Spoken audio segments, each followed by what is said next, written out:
Nama lengkap beliau Syahdatul Asyifa. Tepat tanggal lahir Senin 16 Juli 1990. Alamat Jalan Raya Balikpapan Handil 2, nomor 65, Kelurahan Senipah, Kecamatan Samboja. Jenis kelamin perempuan, status perkawinan belum kawin. Agama Islam. Nomor telepon 082357819986. Email asyifasyahdah@gmail.com. Pendidikan terakhir S1. Riwayat pendidikan MI Asadiyah Sigabu. Kemudian SMP-nya SMP Negeri 1 Murajawa, SMA-nya SMA Negeri 3 Tenggarong, perguruan tingginya Universitas Munawarman. Kemudian di sini pernah mengikuti pelatihan yaitu Teaching Knowledge Test di Cambridge, kemudian di kreatif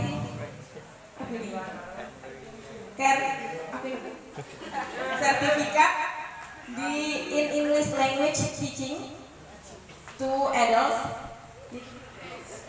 Cambridge di UK. Kemudian pengalaman organisasinya pernah menjadi anggota MGMP Bahasa Inggris Pukar, kemudian anggota English Student Association di FK Kunmul, kemudian menjadi wakakurikulum SMA Islam Senipah Samboja. Kemudian pengalaman kerja beliau pernah di SMA Harapan Samboja, SMA Islam Ulumuddin, MTS Ulumuddin Samboja, kemudian di SMA Islam Senipah Samboja. Jadi itu adalah sedikit riwayat tentang Bu Syahdah. Mohon maaf apabila saya belepotan bahasa Inggrisnya.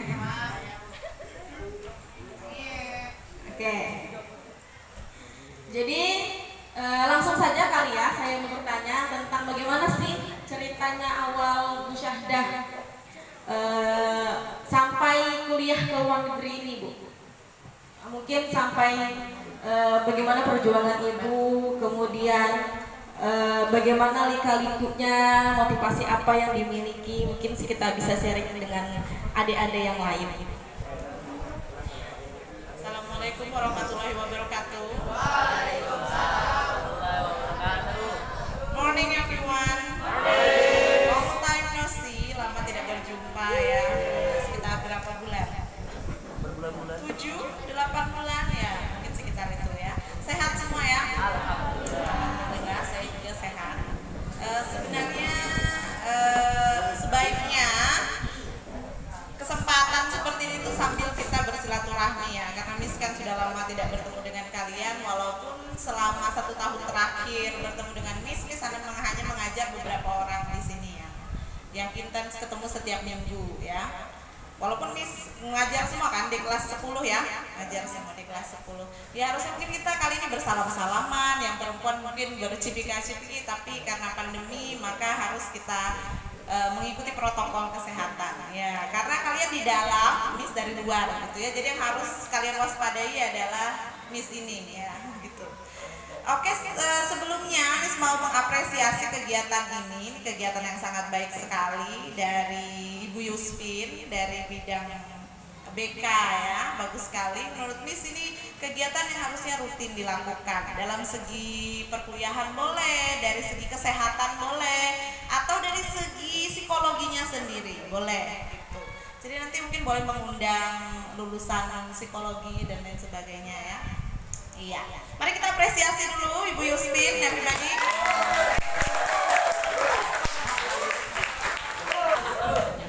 Pertama-tama untuk berkuliah di luar negeri, apa ya, berkuliah di luar negeri itu jelas berbeda dengan kita berkuliah di dalam negeri, itu nomor 1. Mungkin yang harus kita ketahui kenapa dulu sih harus kuliah, itu dulu nomor 1 ya. Kenapa harus kuliah? Jadi kuliah itu mungkin benar kata siapa ya, Miss mau mengutip mungkin katanya Cinta Laura. Ini bukan karena Miss ngefans sama Cinta Laura ya, Miss nggak ngefans sama sekali. Tapi ada satu kalimat yang keluar dari dia yang menurut Miss benar, bahwa kenapa kuliah? Kuliah itu sebenarnya bukan pelajarannya yang kita ingat. Kalian sekarang kalau Miss tanya pelajaran kelas 10 apakah kalian ingat? Tapi pertanyaannya kenapa kalian terus sekolah? Ayo, disuruh. Karena kalian merasa penting untuk sekolah, itu nomor satu. Dengan sekolah kalian mengembangkan ilmu pengetahuan kalian. Apakah itu dari segi sosial, apakah itu dari segi personal kalian, artinya kalian bisa mengalah, kalian bisa berdiskusi, seperti itu kan yang kalian dapat, kalian bisa berinteraksi. Sekarang bayangkan kalau kalian tidak sekolah, apakah kalian bisa seluas ini dengan orang lain? Apakah bisa kalian pede berbicara di depan orang lain yang belum kalian kenal? Seperti itu. Sama dengan berkuliah, bukan materinya. Sekarang mungkin kalau kalian tanya, Miss waktu kuliah dapat apa sih materinya? Miss nggak akan bisa jawab karena Miss juga lupa. Gitu. Sekarang kata Cinta Laura sama. Saya kalau ditanya, karena Cinta Laura adalah dia kuliahnya di Amerika ya, kalau tidak salah di Columbia University. Jadi salah satu universitas terbaik di Amerika dan terbaik juga di dunia. Jadi walaupun dia kuliah di tempat yang paling baik sekalipun, ketika ditanya dia tidak akan mengerti materi apa yang dia dapat saat kuliah. Tapi yang dia tahu adalah bagaimana cara dia memahami cara berpikir orang lain, bagaimana cara dia untuk tidak egois, bagaimana cara dia mengungkapkan pendapatnya di depan orang lain atau dalam artian public speaking, bagaimana cara dia nanti mengasuh anaknya. Jadi itu yang dia pelajari.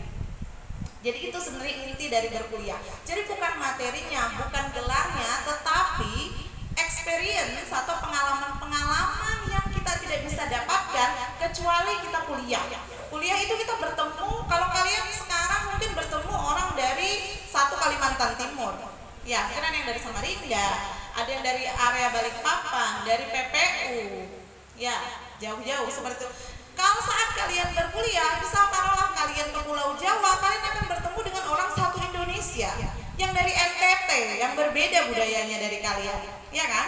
Dan dari situ apakah kalian memaksakan budaya yang kalian bawa dari Handil Baru ini, memaksakan budaya kalian kepada orang yang dari NTT? Tidak. Mungkin kalian dalam satu sekolah sini semua agamanya sama. Kalian saling mengerti, oh saatnya sholat, saatnya ngaji, saatnya berpuasa. Ketika kalian bertemu dengan orang lain yang berbeda agamanya, atau mungkin yang sama agamanya, tapi kalian tidak lihat dia sholat, kalian tidak lihat dia berpuasa, apakah kalian memaksakan? Tidak ya, tidak memaksakan. Jadi hal-hal seperti itu yang kita bisa lihat, oh di sini kita harus menahan diri, oh berbicara untuk tidak menyinggung perasaan orang lain itu seperti ini, begitu. Jadi hal-hal seperti itu yang kita pelajari sebenarnya. Jadi itu adalah untung dari berkuliah. Sekarang lagi kenapa sih kok orang tuh berlomba-lomba untuk mencari beasiswa ke luar negeri? Padahal dalam negeri bisa aja. Seperti yang Miss bilang, Indonesia adalah multicultural, artinya banyak sekali budaya-budaya yang sangat berbeda. Ya, tapi kenapa lagi harus ke luar negeri? Jadi sama, di luar negeri itu kalian akan menemukan orang yang jauh lagi lebih berbeda dibanding Indonesia. Apanya lagi yang berbeda? Bahasanya. Kalian satu Indonesia ngomongnya enak, pakai bahasa Indonesia aja. Semua orang tahu, orang yang pergi kuliah pasti tahu bahasa Indonesia. Walaupun logatnya agak yang aneh-aneh, ada yang agak ke Bugis-Bugisan. Kalau kita nanti mungkin agak ke Banjar-Banjaran, ya. Nah yang di sana yang dari Jakarta agak ke Logowean. Nah, sekarang kalau ke luar negeri beda. Bahasa kalian bisa ketemu orang dari Korea yang mungkin tulisannya juga beda. Ya, kalian ketemu orang dari Cina, Jepang. Jangankan bahasanya, tulisannya aja beda. Bisa kalian ngerti tulisan yang kotak-kotak itu? Nah, bisa ya, Anis juga nggak ngerti. Nah, jadi kalian akan menggunakan bahasa lain yang bisa diterima oleh orang itu. Sekarang menyampaikannya bagaimana lagi menyampaikan bahasa itu? Apakah sama dengan kita menyampaikan cara Indonesia? Berbeda tentunya ya. Mulai dari intonasi itu, oh kalau kita ngomongnya agak keras, apa orang ini tersinggung? Kalau misalkan kita ngomongnya terlalu lembut, apa orang ini mengerti? Gitu ya. Jadi banyak budaya yang kita pelajari dari berkuliah di luar negeri atau belajar di luar negeri. Kalau ditanya bagaimana sih perjuangannya untuk bisa mendapatkan beasiswa, jadi Miss itu pernah sekolah di United Kingdom, jadi di Eropa ya, di Inggris, berkuliah selama 5-6 bulan berkuliah di sana. Di sana menemukan banyak entar dulu. Ini adalah cerita bagaimana kok bisa sih mendapatkan. Jadi dari sekian 400 kurang lebih ya, 400 guru SMP, guru bahasa Inggris SMA dan guru bahasa Inggris SMK Sekutai Kartanegara. Jadi ada 400 orang. Sebagian besar dari 400 orang ini sudah pernah mengikuti pelatihan sebelumnya. Pelatihan untuk menjawab tes IELTS namanya. Tes IELTS ini adalah digunakan ketika kalian mau keluar negeri. Jadi seorang pelajar akan dites kemampuan bahasa Inggrisnya, namanya adalah IELTS gitu. Ketika kalian mencapai standarnya, maka kalian bisa diterima. Kalau tidak mencapai standarnya, maka kurang bisa diterima atau harus belajar lagi. Jadi sebagian besar dari guru ini sudah mendapatkan pelatihan untuk mendapatkan IELTS yang tinggi gitu. Sedangkan Miss tidak mendapat kesempatan itu. Jadi langsung tes saja. Jadi rata-rata guru di Tenggarong itu semuanya sudah tes duluan, sudah merasakan IELTS itu seperti ini. Miss datang hanya diundang karena mungkin agak jauh ya di Samboja. Datang hanya langsung tes saja. Jadi ketika tes itu, Miss mengerti, tes bahasa Inggris seperti ini, speaking, writing, reading, listening, semuanya dites. Ketika itu Miss nothing tulus tuh kalau ya udah tes aja, tinggi ya enggak juga nggak apa-apa gitu ya. Ibarat kalau kita mau lomba itu nothing tulus tuh ya udah yang penting main aja lah, menang kalah belakangan gitu. Nah, yang dicari dari 400 guru ini hanyalah 10%-nya. Artinya hanya berapa kalau 10% dari 400? 40. Jadi hanya 40 guru. Ternyata saat pengumuman dari 40 guru ini nama Miss di nomor 1. Ya. Jadi guru yang lain merasa kaget, siapa ini? Ini kita nggak pernah kenal nih orangnya. Bahkan dari Dinas Pendidikan Kutai Kartanegara juga tidak tahu. Ternyata ada keberadaannya nih, yang namanya Syahdatul Asyifah ini ternyata ada ya guru begini. Terus akhirnya Miss dipanggil ke kantor Dinas Pendidikan, terus disuruh berdiri. Jadi Miss berdiri, ada apa? Kemudian diberitahukan, kalau Ibu Bu Syahda ini namanya nomor 1, artinya nilai IELTS-nya yang paling tinggi gitu. Ya. Terus Miss terima. Dan Miss tahu ternyata sebelumnya sudah ada tes dan lain sebagainya. Nah, karena Miss tidak ikut tes sebelumnya, tidak ikut training sebelumnya, sebenarnya Miss tidak diinginkan untuk ikut. Jadi ada beberapa orang yang merasa keberatan, kenapa ibu itu bisa ikut, padahal kan dia nggak ikut training sebelumnya. Dia main masuk-masuk aja, mengambil posisi kita, seperti itu kurang lebih ya, retorikanya, bahasanya. Terus kemudian dari Dinas Pendidikan bilang, ya tidak apa-apa, kan nilainya paling tinggi, jadi dia berhak untuk ikut. Akhirnya Miss ikutlah. Selama 5 bulan di Inggris, Miss banyak belajar. Kemudian Miss mengikuti tesnya juga hasilnya baik. Jadi dari TKT itu atau Teaching Knowledge Test, yang artinya mengukur ilmu pengetahuan tentang mengajar. Jadi kalau di luar negeri itu mengajar aja harus dinilai ilmunya, bukan prakteknya ya. Ilmu yang di otaknya guru ini harus dites dulu. Benar nggak dia ngerti? Benar nggak dia paham teknik seperti ini? Jadi setelah ikut tes, nilai Miss itu adalah 3, 4, 3. Jadi ada 3 modul yang diteskan. Nilai tertinggi itu adalah 4. Nah, jadi kita dites oleh Cambridge English Language Assessment. Itu adalah bagian dari Cambridge University. Jadi dia nilainya nggak 100 di sana. Jadi nilai paling tinggi itu adalah 4. Ya, sama kayak kuliahan. IPK paling tinggi 4 ya. Jadi untuk modul 1 Miss dapat 3, untuk modul 2 dapat nilai 4 paling tinggi. Kemudian untuk modul 3 dapat nilai 3. Kemudian tes mengajarnya lagi, tes prakteknya mengajar.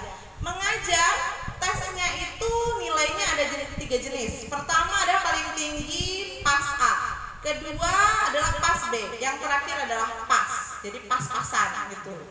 Ya.